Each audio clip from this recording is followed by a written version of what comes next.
Assalamu alaikum. It's been a long break. I had to travel, and that's why I had to cancel the classes.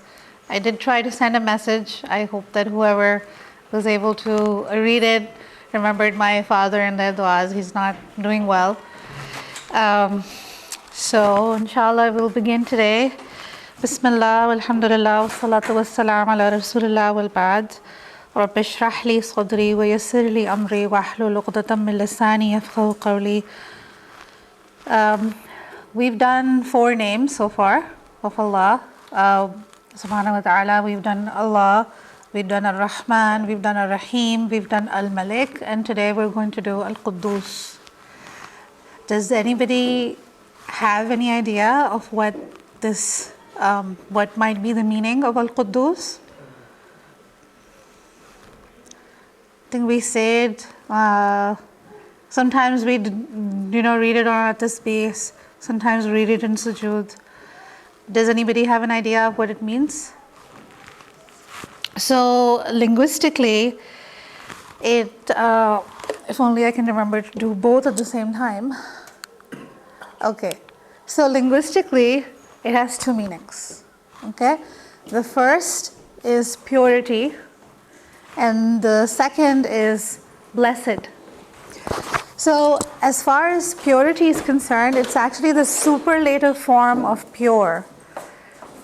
In the Arabic language, there's a whole science of the grammar, and there are different structures that every word is a part of. So Quddus is actually on the structure of fa'ul, which is basically a superlative form of pure. Okay? Also, Ahl al-Hijaz, Makkah, Medina, all these, that's called the Hijaz area, Jeddah. They used to call a satal, which is a pail. So a pail is used to wash yourself, it's used to purify yourself. So they used to say that a satal or a pail, they used to say it's Quddus. Just the literal meaning was Quddus, okay, or Quds. So that is one meaning of the word Quddus. The second meaning is blessed, which basically means the Holy Land, Al-Ard al-Muqaddasa, which is, Palestine. So linguistically, these are the 2 meanings that we find for the word Al-Quddus. So how does this meaning pertain to Allah subhanahu wa ta'ala? So we read in Surah Al-Baqarah in ayah 30, it says, وَنَحْنُ نُسَبِّحُ بِحَمْدِكَ وَنُقَدِّسُ لَكَ. We consider you free from all impurities, defects, deficiencies, or imperfections. We celebrate your praise and proclaim your holiness, is what the literal translation is. And that in Tafsir Ibn Jarir, he says, we consider you free from all impurities, defects, deficiencies, or imperfections. So, Al-Quddus, how it pertains to Allah is that Allah subhanahu wa ta'ala is pure in every form. He is free from all imperfections, all defects, all weaknesses, all impurities, and He is the superlative form of pure. So we spoke about how how the word Quddus is to be understood linguistically, but then now we're talking about how it pertains to Allah subhanahu wa ta'ala. However, something really interesting that Ghazali brings up, and I'm going to read some of this. Imam Ghazali, he says that, so how does he perceive Al-Quddus? What is his understanding? In Imam Ghazali's opinion, he writes, he is free from every attribute which a sense might perceive. Right? Just think about it for a minute. As I'm saying this, your senses, all your 5, 6, 7 senses, there are more than 5 senses, right? We grew up thinking that there are 5, but I think now they say there's 7. Anyway, so yeah, kinesthetic, and there's one more I can't remember. So all your senses any, attribute. Now, the important thing over here to note in Imam Ghazali's opinion, like for example, Ibn Jarir, he says he uses the words impurities, defects, deficiencies, or imperfections, right? Imam Ghazali, if you notice, he says free from every attribute. He's not talking about imperfections, he's not talking about weaknesses, he's actually not even talking about perfections. He's saying any kind of attribute that you can, that your sense might perceive, your imagination might conceive, or to which imagination may instinctively turn to, or by which the consciousness may be moved by, or which your thoughts might take you forward. So Allah subhanahu wa ta'ala is free from any attribute that you might imagine Him to have. What does that mean, right? Like, it's like, okay, we always say, Allah subhanahu wa ta'ala is free from any imperfections, He's pure, but what does that even mean? So he says, he further goes on to say, I do not say free from defects and imperfections, for the mere mention of that borders on insult. It would be an insult if I were to say, the king of the country is neither a weaver nor a copper. A weaver is a person who weaves, like carpets, for example, and a copper is someone who makes products out of metal. So he says it would be an insult if I were to say the king of the country is neither a weaver nor a copper, since denying something's existence could falsely imply its possibility, and there is imperfection in that false implication. If I am saying it's not night, that means that there is a chance that it could be night, but it's not. So Imam Ghazali is saying that I am not even going to say he's free from defects and imperfections, because the mere acknowledgement of the fact that he's free from imperfections and weaknesses that borders on insult, because that might mean that there could be a chance that, na'udhu billah, there is a defect. Do you guys understand what he's trying to get at? Yeah. Moving on, and he clarifies more. I will rather say, the holy is the one who transcends every one of the attributes of perfection, which the majority of creatures think of as perfection. Like when I say, she's perfect, there is a basic baseline understanding in my mind of what perfection is, right? If I say, fulan is rude, what am I comparing that person with, that I'm saying that person is rude, or that person is beautiful, or that person is perfect? There's something I'm comparing that person to, right? There are all these definitions in our mind, correct? So Imam Ghazali is saying that the holy, Al-Quddus, is the one who transcends every one of the attributes of perfection which the majority of creatures think of as perfection. For creatures look first toward themselves, become aware of their attributes, and realize that they are divided into what is perfect and what is imperfect, right? When we first, when we're babies, the sha'ur, the self-consciousness isn't there, but as we start growing up and we get an understanding of, the environment, we come up with certain definitions, certain measures in our mind about good, bad, evil, manners, what is considered respectful, what is considered disrespectful, what is considered polite, what is considered impolite, and we come up with these list of attributes that we divide in our mind in perfection and imperfection. So when we are saying Allah is perfect or Allah is, non-imperfect, we're actually judging Him by those definitions that only a human being's mind can sort of conceive. Okay? So he's saying that creatures look first toward themselves, become aware of their attributes, and realize that they're divided into what is perfect and what is imperfect to them. what is perfect regarding them, such as their knowledge and power, their hearing, seeing, speaking, their will and choice, and they employ these words to convey the meaning of perfection. And what is imperfect regarding them, such as their ignorance, debility, blindness, deafness, etc., and they employ these words to convey the meaning of imperfection. So these are all man-made definitions. How can I use those definitions and na'udhu judge Allah based on these man-made definitions and say Allah is perfect or Allah is imperfect? That's why Imam Ghazali says he is free from any attribute that you can conceive of, that you can think of, because those man-made definitions would never, even like come up to Allah subhanahu wa ta'ala's standard. Okay? He says, so the most they can do in praising Allah the Most High and characterizing Him is by, one, to describe Him by attributes taken from their own perfection, and to deny of Him having attributes taken from their imperfections, right? But Allah subhanahu wa ta'ala transcends attributes taken from their perfection as much as He transcends attributes taken from their imperfection. Indeed, Allah subhanahu wa ta'ala is free from every attribute of which the created can conceive.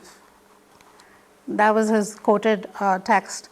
And I felt like if I would explain this in my own words, I would not be able to deliver the meaning, which is why I, just literally copy pasted it, because Imam Ghazali's eloquence, it's another ball game. Are there any questions about what he's saying? Do you guys understand what the concept that he's trying to get at? Right? So, moving forward, Al-Quddus is mentioned twice in the Quran. Okay? So the first time it's mentioned is in Al-Hijrah 23, and this is the famous ayah, which, inshallah, many of us might be familiar with. It has Allah subhanahu wa ta'ala's beautiful names. هو الله الذي لا إله إلا هو الملك القدوس السلام المؤمن المهيمن العزيز الجبار المتكبر سبحان الله عما يشركون. Right? He is Allah, there is no God other than Him, the controller, the Holy One, source of peace, grantor of security, guardian of all, the Almighty, the Compeller, the truly great. Allah is far above anything they consider to be His partner. So Al-Quddus over here, the translation that I picked up, it says Holy One. So again, if you notice in the, it says Allah is far above anything they consider to be His partner. Subhanallahi amma yushrikun. So any partnership with perfection or imperfection, there's denial in both sense. It's not just the imperfections that we're talking about, right? So just to give you a general, overview of the surah, Surah Al-Hashr, there are different events that Allah subhanahu wa ta'ala mentions in the surah related to the Jews, related to the pagans, and the munafiqeen, the hypocrites at that time in Medina. So their punishment in this world and the next, all of this is mentioned in the beginning ayahs of Surah Al-Hashr. However, the concluding parts of the surah, which start from ayah 18 and they go all the way down to 24. So those surahs, they aim to make the believers conscious of their duty toward Allah subhanahu wa ta'ala. And it urges them to perform righteous deeds, to prepare for the hereafter, and to not waste their time. So, stepping backward, because, I think you might have noticed a pattern that every time we bring up an ayah over here that has Allah's name, we usually backtrack and we see what were the ayahs before. Because there's always a reason why Allah subhanahu wa ta'ala is telling you or telling us about Himself. Right? There has to be something leading up to it. right? Either it's the beginning of something, or it's the end of something, or it's in the middle of events, right? So every time we've talked about any of the ayahs that have his name, there's always something, there's always a reason why it's being mentioned. So over here, just that was ayah 23. So this is ayah 18, just to backtrack a little. يا أيها الذين آمنوا اتقوا الله ولتنظر نفس ما قدمت لغد واتقوا الله إن الله خبير بما تعملون. O you who believe, be mindful of Allah, and let every soul consider carefully what it sends ahead for tomorrow. Ghad, gha, and I don't know, does this have a pointer? Oops, what did I do? Oh, does it have a laser pointer? Yeah, around the middle. The middle. Where is it? This, gha and dal, ghad. We say ghadan, or in Amiya we say bukra, but it's actually, ghad. It's tomorrow. So Allah subhanahu wa ta'ala is saying, every soul should consider carefully what it sends ahead for tomorrow. What tomorrow is Allah subhanahu wa ta'ala talking about?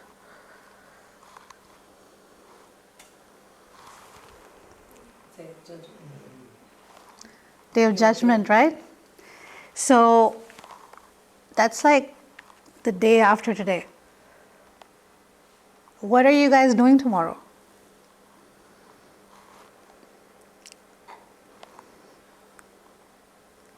What did we do today? Did we prepare for tomorrow? Tomorrow, it's like, that's how, so in the Ma'arif al-Quran, he's written like, Maulana Shafi Usmani, he's written like 3 pages on just ghad. And just like, what does it mean? Like, what do you mean by tomorrow? One of the things is just imagine how short the fursa, the time is between right now and the Day of Judgment. It's tomorrow. It's here. And also, to think about what did we do today.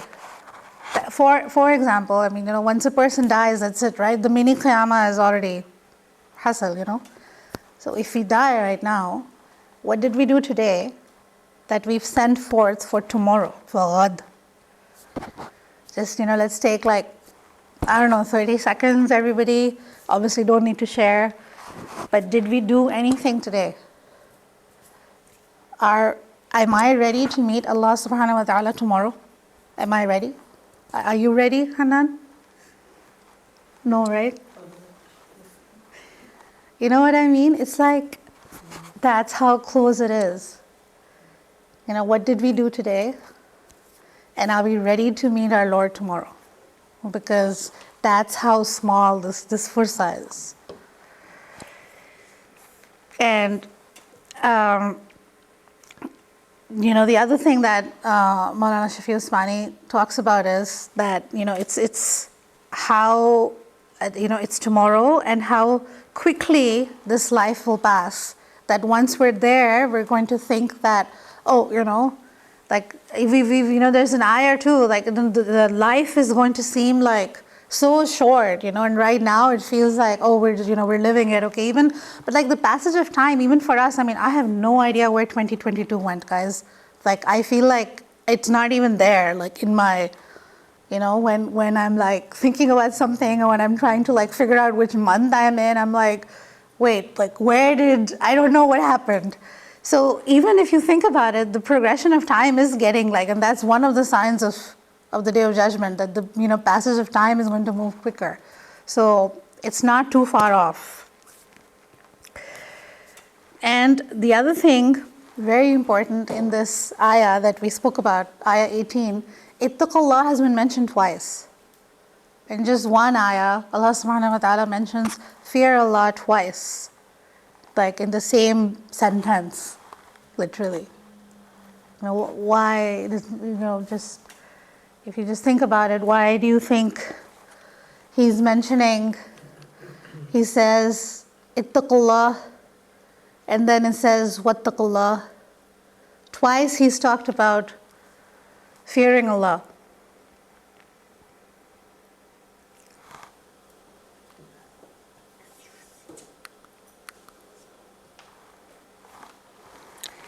So this is done to, remind us of, having this desire to send forth good deeds, but also backing it up with sincerity. Right? Send forth good deeds, but not just for the sake of sending forth good deeds. It should be done with the desire to seek Allah's pleasure. It should be done with the desire of, utmost sincerity, of not wanting to show off, of being modest. So in the same ayah, Allah subhanahu wa ta'ala talks about fearing Allah twice and reminding us to consider what did we do today and are we prepared to meet Him tomorrow. Moving forward, this is ayah 19. We're leading up to ayah 23, which talks about Al-Quddus, As-Salam, right? So in this ayah, Allah subhanahu wa ta'ala says, وَلَا تَكُونُوا كَالَّذِينَ نَسُوا اللَّهَ. Do not be like those who forget Allah. Why? فَأَنْسَاهُمْ أَنفُسُهُمْ. So Allah causes them to forget their own souls. So, when we see people being heedless to Allah, they've forgotten Allah. Actually, they've forgotten their own souls, right? They've forgotten the oath that they took when all the souls were made, right? Many of us might have heard that, when all the souls were created, Allah subhanahu wa ta'ala took an oath from all of us. Alastu, birabbukum, right? So, am I not your Lord? And we all said, Bala. Yes, indeed. So these people who've actually forgotten Allah, it's not just Allah they've forgotten, they've also forgotten themselves. They've also forgotten, they're not doing any favors to themselves.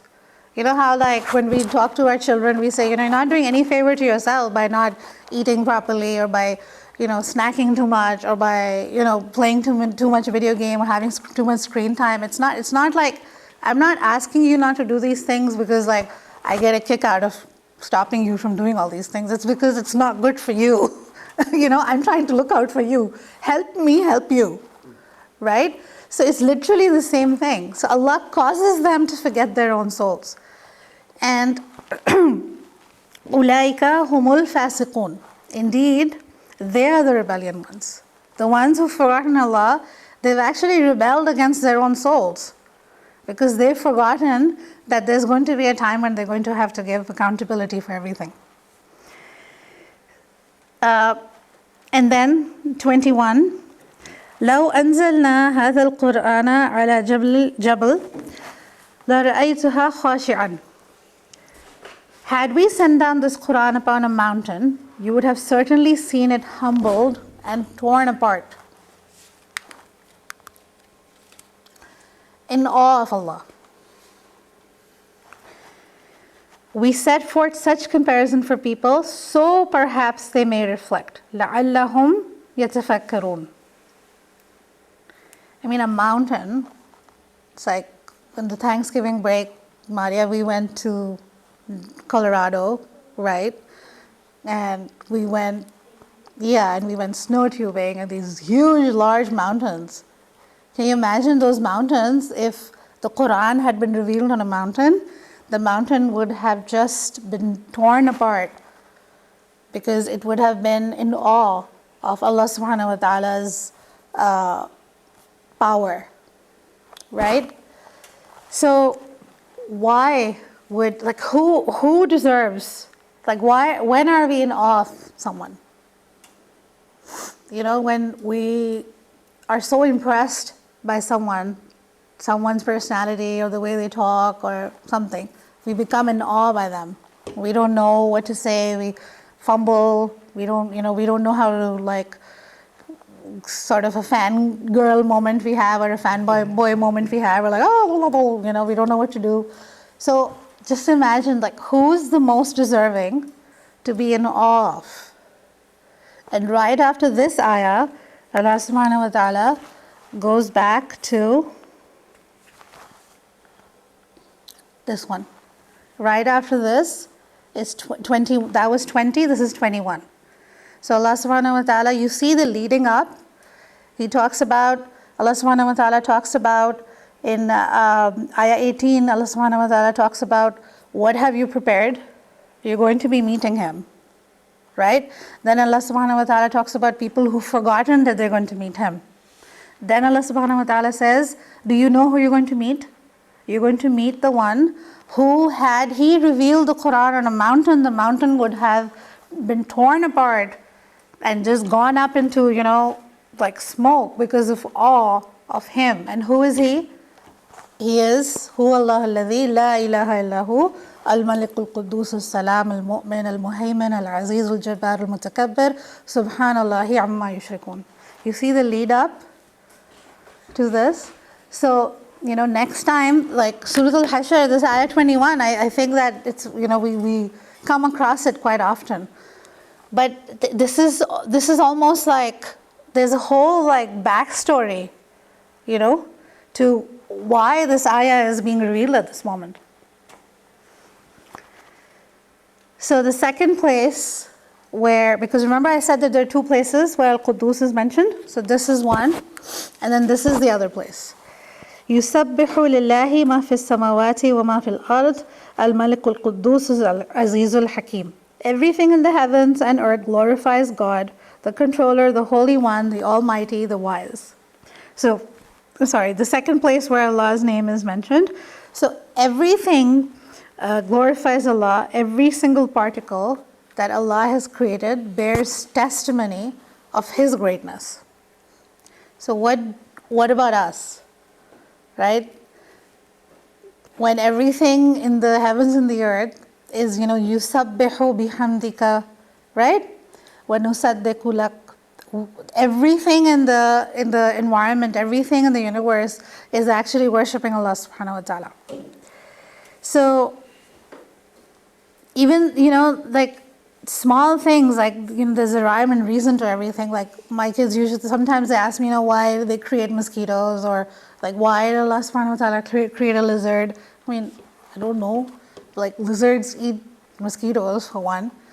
They eat spiders too. But I mean, everything has a reason, right? And we spoke about this in when we did Al-Malik, that what we consider something bad, there's good in shar too. There's khair that comes out of bad things too. There's goodness that comes out of something that's bad. So this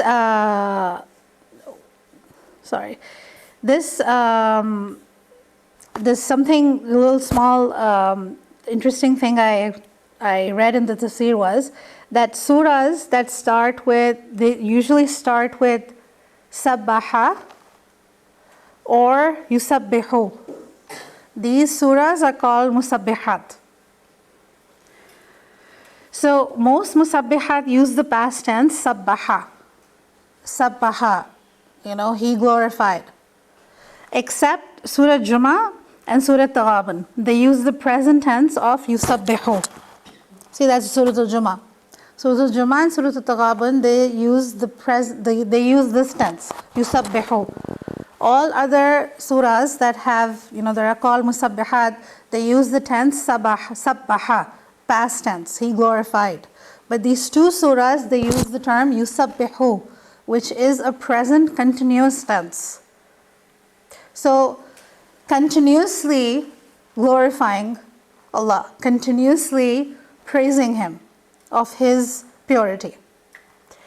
And that denotes a present, like a continuity in the action. And lastly, I wanted to leave you guys with this hadith in Muslim.